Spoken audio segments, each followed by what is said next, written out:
What's going on, everybody? How you doing? In today's video, we are checking out moving to Bohemia. Geddy Lee, my favorite headache. Moving to Bohemia. Okay, sounds nice, doesn't it?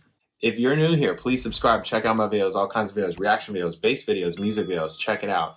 If you like the channel, you want to support the channel all kinds of ways, you can hit super thanks underneath this video. You can hit me direct in the description. I got PayPal, Cash App, Venmo, Amazon wishlist, mailing address, and I do donation request videos. So if there's something you want me to listen to, watch, talk about, hit me direct, PayPal, Cash App, Venmo, and in the notes section, leave a description, leave a link, let me know what you want the video to be on, and I'll make the video. You can also email me at jpanreadsemail@gmail.com. That's in the description also. Thank you, guys.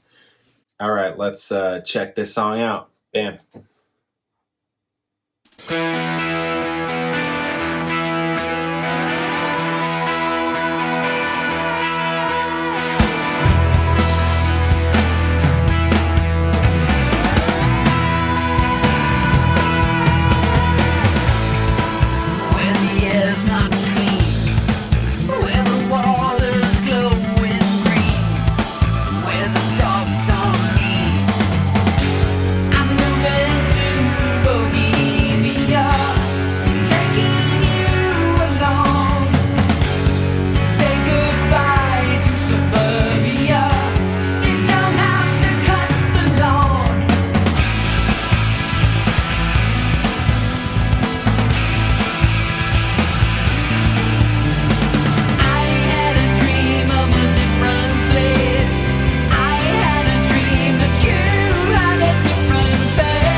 Guys, this is an excellent Ben Mink record that you're having me listen to right here. Like, it's just a great Ben Mink record. Again, I'm not positive if I like the song. I mean, I don't dislike it, but I don't love it. But I love parts of it. And I feel like the parts that I like have to do with the arrangement and Ben Mink. I feel like this is like an opening here. There's like an opening here, right? And I'm just like, wow. Geddy's stuff is fine, right? He sounds like Geddy, okay? Right? But I feel like I'm getting another person here. And like much more than just like, okay, he plays violin on Losing It. Okay, fine. Right? And that was all nice and great and all. But this is like, I feel like I'm getting more like arrangements and like production ideas, right? Stuff like that, like more behind the scenes kind of ideas. And Ben Mink worked with, you're going to tell me in the comments. Come on, right? K.D. Lang, right? Worked heavily with K.D. Lang. And producer best known as the longtime collaborator of K.D. Lang. Yeah, and I know and have heard K.D. Lang because I grew up, right, with music of the 90s.